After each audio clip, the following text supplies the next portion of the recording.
Hey, Dave Fanning here with the Body Firm Personal Training Fitness Boot Camps here in Fort Worth, Texas. School's out on Friday. Lots of schools around us are already out, and it's already 100 degrees. It's going to be 100 degrees for about 5 days this week, so it's summertime already.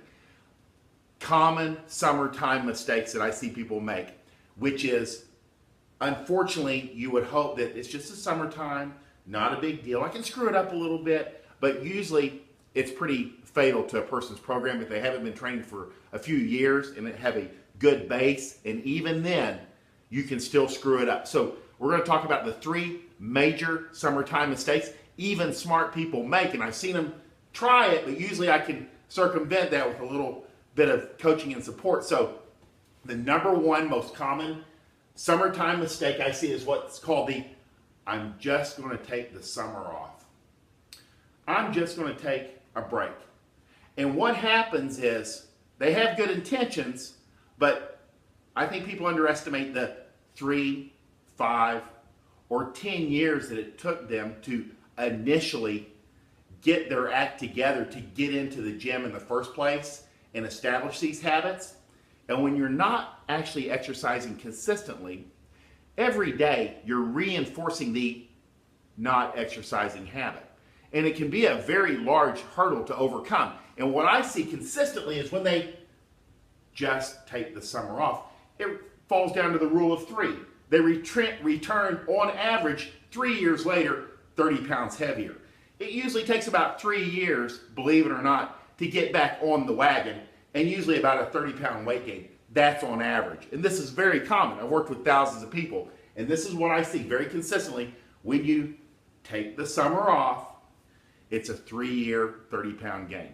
That's the rule of 3. Unfortunately, this is very common.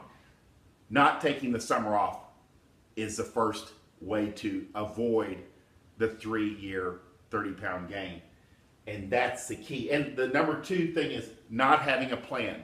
Going into the summer, if you're still on track, first you avoid this by having a plan. And if you're going into the summer and you know that your routine will be thrown off a little bit, you stop and you make a plan. Because if you think it's just going to happen magically, you forget how hard it was to build that routine that you have through the winter already. So you stop and say, okay, I've got Tuesdays and Thursdays, the kids are in swim lessons from 9:30 to 11. I can get in 30 to 45 minutes from 9:45 to 10:30. That's how you have to look at it. You have to look at where you've got some gaps. You may actually have to put it down on paper and make a plan. Get those 2 to 3 consistent exercise sessions in a week to bridge you through the summer. You don't have to look at making improvements. At times in the summer, all you're doing is reinforcing the showing up habit, and it's going to carry over to all kinds of benefits. You're going to feel better. You're going to think better. You're going to make better food choices. You're going to manage your weight. And most importantly, you're going to be reinforcing over the next 3 months that exercise habit, and you won't go backwards. For a lot of people, they're just like, I'm just glad I didn't gain 30 pounds this summer. And that's the key. Not having a plan, and you fix that by taking less than 10 minutes to sit down and look at where you have some time, get in those 2 to 3 30 to 45 minute workout sessions a week, and that's your base. Everything else on top of that is icing on the cake. The 3rd most common problem, which really feeds into these other 2, is confusing activity with exercise. Going to the pool, chasing the kids, setting up picnics, being outside, which you actually can't do in the summer here in Texas because you'll die, is not exercise. Exercise, by definition, is planned, structured, repetitive, and intentional movement intended to improve or maintain physical fitness. You've already spent the last 9 months, 9 years, 19 years laying down a foundation. Don't confuse activity with exercise. That's where the exercise at 2 to 3 times per week, 30 to 45 minutes, will help reinforce that maintenance and improvement over time, because you're improving your consistency.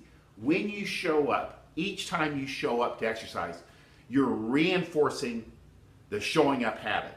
And the showing up habit is the habit that gets you all the benefits over time with exercise. You'll look better. You'll feel better. You'll maintain better health. You'll maintain better relationships. You have better social interactions. You take more actions towards your positive goals. All this is backed up by research. There's no downside. Why would you want to take off from something that enhances your life so much, so beneficially, with so little time investment? Don't make that mistake. The summer, I'm just going to take a break, because breaks end up being a long, arduous screw up that ends up being 3 years and 30 pounds. Have a plan 2 to 3 times per week. You don't have to stay on the same program. If you're training very consistently 5 days, you don't have the time because you're traveling, kids are out of school, you have vacations, who cares? You find the time to stay consistent. It's just for a period of time. And then confusing activity with exercise.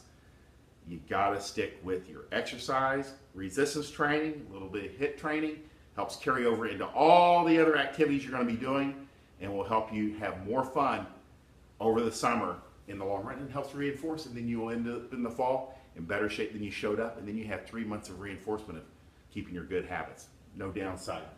Summertime mistakes, how to avoid them, what to avoid, how to fix them, and that's today's video email newsletter. If you like this video, like it, share it, comment below. I'd like to know what you have to do to stay on track during the summer and what works for you. I'd love to hear about it. I'm Dave Fannin with the Body Firm Personal Training Fitness Boot Camps. Hope you guys have a great day.